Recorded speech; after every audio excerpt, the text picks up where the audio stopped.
Mr. Rafael Davis about to get this one underway. 3 5-minute rounds if they need them at a catch weight of 198 pounds.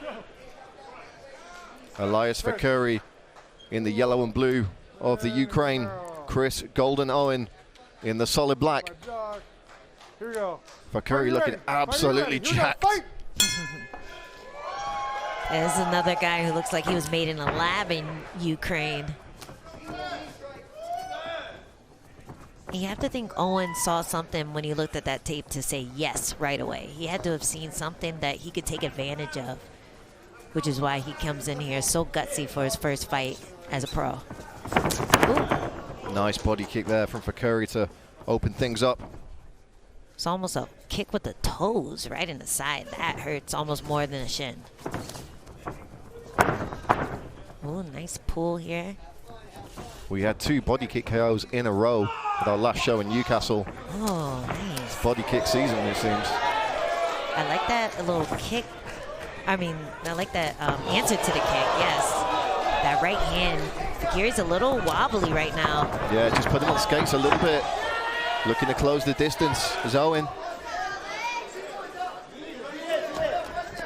Switches to the single leg there, tries to drag his man off the cage, doesn't get him down. Good job by Faquiri, because in his last fight, he had some trouble with the takedowns. He wasn't able to defend as well. Was just kind of stuck on his back like a turtle. It looks like he really put into work to stop that from happening again. Yeah, of course, Faquiri, 33 years of age and only recently making the switch to MMA. And wrestling is the hardest thing to learn as an adult. If you have kids that you think might do MMA at some point in their life, put them in wrestling right now. Might not be your wish to have an MMA fighter as a kid. Whoa, very nice. Nice big double leg lift off of the fence. Put him down in the middle, which is going to make it even harder for Faquiri to get back up. Faquiri trying to kick his man away, but back into that straight ankle lock. Wow. Another gutsy move. Takes a fight on a day's notice and then goes for a straight ankle lock in an MMA fight. I feel like Faquiri can just strength out of this though, flex his foot and stay out of danger of getting his ankle messed up. Oh, but now the heel is out. Oh, but he just missed it. I think Faquiri's, yeah, he's safe. Tries to scramble. Gets back to his feet and a couple of nice knees there from the Ukrainian. I feel like Faquiri's hips are a little tight. I want him to just really let go on one of those kicks. I think he'd get a lot more respect from Owen if he does that. Joe Stevenson calling for another big takedown. Yeah, but that takes energy. Sometimes you don't have energy when you don't have a fight camp. Oof. You can always throw that right hand. Yeah, Faquiri needs to be careful when he's throwing those kicks. He's dropping his hands a little bit too much, maybe. Yeah, Faquiri can sprawl really hard here and get Chris Owen off of him. I don't think he realizes how tired he is. Now that his fingers are locked, it makes the takedown a lot easier, but you still need that extra that explosion to get that fight to the ground. Faquiri needs to lift his head just so he can get Owen away from being able to grab his knees. Now he's starting to do it. Little call for action there from referee Rafael Davis. Ooh, cute little elbow. Chopping elbow from Faquiri.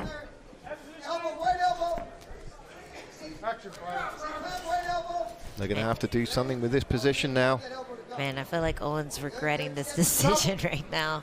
He used a lot of energy to get that takedown, and once Faquiri was able to get up, that's the one thing that is hard to tell from tape, how strong a fighter is off of their back. And even though Faquiri was stuck on his back in his first fight, he still was moving a lot. You can see how strong and how big he is. So I think this fight might be a little harder than no one expected.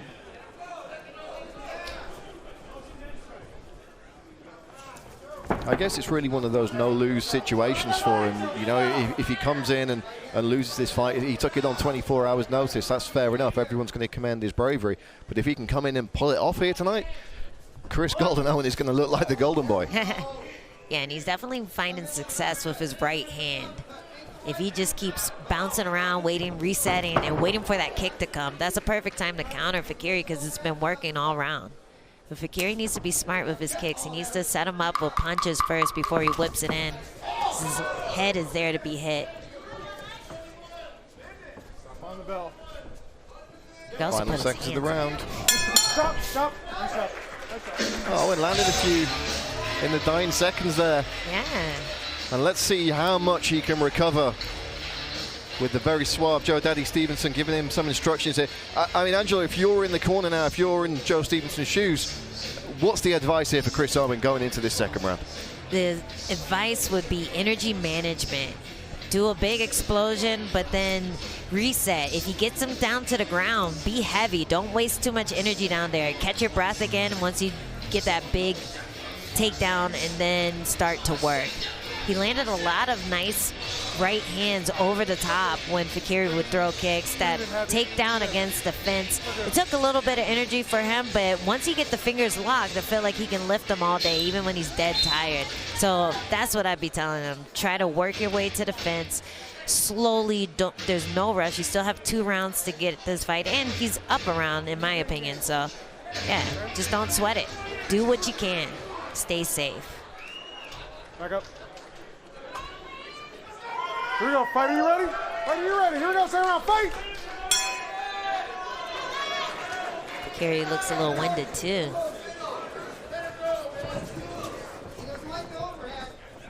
His hands are really long. Gets caught again with that right hand. And if I'm Faquiri's coach, I'm telling him to lift the left hand. Put something in the way of that right overhand that's coming at him.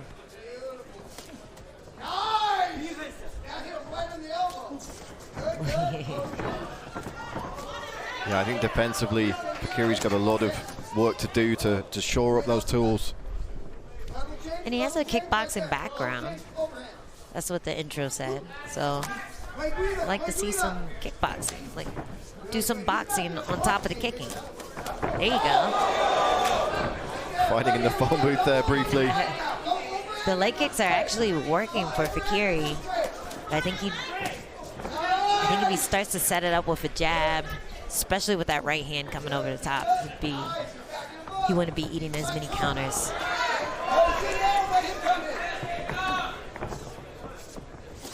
Oh. Both guys chins in the air, taking some shots now. That was really nice, though. Owen was right in front of us, and he landed that punch as straight as an arrow right down the middle. Oh, and that one sounded low to me. Yeah, you heard the Neutral corner. Neutral corner. little tit for tat. Faquiri is going to have 5 minutes now, or up to 5 minutes rather, to recover. Let's take a quick look back at this now. Ooh. Oh. Yeah, caught him right at the bottom of the cup there, and obviously the referee took a moment to intervene, and Faquiri unfortunately eating another right hand. I think Faquiri is going to take the full 5 here. He's chilling. Yeah, there's different schools of thought. You know, some people will say, if you can get up and get back into it, do it. Don't give your opponent the rest. Other times like this, you know, these are two big guys, and maybe that 2 or 3 minute break is going to let him get some oxygen back into his lungs. Yeah, you know, there's a lot of fighters who get their best knockouts after a nut shot, whether it's them giving it or receiving it. They get that reset. They get to get the oxygen back in their body, and then they come out swinging. Had a very interesting situation in Newcastle in the Kennedy Freeman fight a couple of weeks ago, and her opponent, it looks like her opponent had been hit low, and she was saying that she couldn't continue from it. The referee looked at the replay, it did not land low, and she was forced to carry on. I saw that. I was flabbergasted. I don't think I've ever been hit that hard in the cooter. To not continue a fight, but that's pretty funny. I mean, not for her, but I mean, what did it hit, though, if it was devastating? On the replay, it looked like it hit the leg, and she was maybe making something of it that wasn't actually there. But, yeah, very unique situation. It was. That was a great fight. Yeah, God bless the instant replay. Do you need the doctor? And the referee asking for Faquiri now if he needs the doctor. He might need a translator. I'm asking you if you need to see the doctor. Oh, no, never mind. Faquiri is... No, there's not a maybe. It's yes or no. Well, He still has time. Faquiri's being asked if he needs to see a doctor, and he said that he does. I think he was trying to communicate that he didn't know if the doctor coming in would stop the fight. Yeah, and I think those are questions you're not allowed to ask for whatever reason. Yeah, it's a very strict yes or no situation. Yeah. I mean, there's nothing a doctor can do here. This is purely the reason. This is the only foul where the fighter gets to avail themselves of the 5 minutes because there's nothing a doctor can do here. There really isn't. I mean, I wouldn't know. I'm not a doctor. Maybe there's some kind of smelling salts he can give him or exercise he can do to get... And he's indicated to the doctor that he can't continue. The doctor has recommended the fight be called. I mean, both of these fighters were pretty winded, and I don't know. The fights that I've seen that are stopped from a low blow have been really, really bad. There was, I forget his name, but the kickboxer, really famous Dennis, Daniel Radcliffe. Wait, no, not Daniel Radcliffe. That was Harry Potter. Yeah, Daniel something. He hit a spinning back fist or a spinning back kick on the guy to the groin maybe 3 times in a row. I think I know the fight. Yeah, but this was this was not that. This was not that. I think there might have been a lot of fatigue there. A real shame for both these guys. You know, Chris Owen looked like he was getting a second win, and Faquiri, we talked about the frustrations of him, you know, not getting his fight last time and almost not getting it this time. So a real shame for it to end like this. I assume now we would go to a no contest. You would assume the referee would deem that an accidental low blow, and we haven't completed enough rounds for it to be a technical decision. So my instinct is that we get a no contest here, which is a real shame. Yeah, it'd be unfortunate if it ended up being a DQ'd win for Faquiri, because it was a really evenly matched fight, and it was obviously an accident when it happened. Well, here's some of the action from that first contest, and that was that overhand right that seemed to just put him on jelly legs here. Nice takedown from Chris Owen. Didn't really do a whole lot of damage to score with it, but a nice takedown nonetheless. Both guys landing in that exchange. Some good shots there from Faquiri, and this is the low blow. I mean, the way he's breathing there, you can tell that it definitely did some damage. It definitely affected the way that he was feeling at that moment. You don't know what's going on in a fighter's body, in their head. Like, I especially don't know because I don't have the equipment. But sometimes you just have to listen to your body, listen to your mind, and throw in the towel when something like that happens.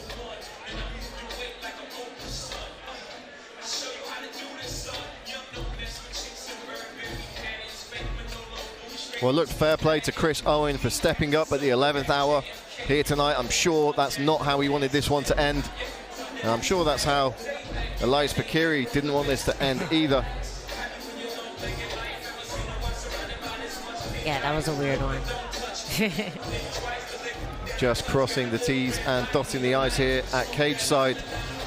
And we will be with you any moment with the official decision.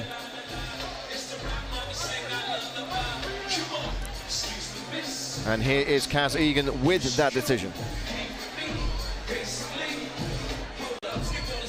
Ladies and gentlemen, Ilias Faquiri is unable to continue due to an illegal click, declaring this a second round no contest. As expected there, a no contest. An unintentional low blow. Of course, if the referee deemed that an intentional foul, it would have been a disqualification. And now Faquiri and Owen in the cage, exchanging words. Clearly a bit of frustration there.